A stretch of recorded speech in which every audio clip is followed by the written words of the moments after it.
गणेशोत्सवाच्या आगमनाची चाहूल लागल्यानंतर जुनी मिलचाळ गणेशोत्सव मंडळाच्या वतीने पापय्या तालीम येथे लेझिम सरावाचा शुभारंभ उत्साहपूर्ण वातावरणात करण्यात आला।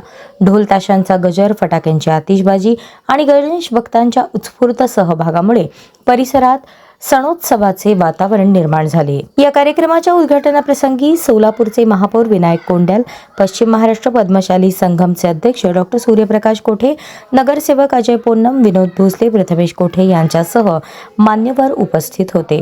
उपस्थितांनी मंडळाच्या उपक्रमाचे कौतुक करत गणेशोत्सवाच्या तयारीस शुभेच्छा दिल्या।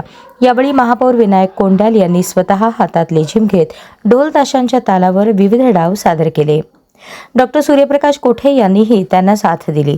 पारंपरिक कला, शिस्त आणि सांघिक भावनेचे दर्शन घडवणाऱ्या या सरावामुळे मंडळातील कार्यकर्ते आणि गणेश भक्तांमध्ये उत्साहाचे वातावरण निर्माण झाले असून गणेशोत्सवाच्या तयारीला वेग आला आहे।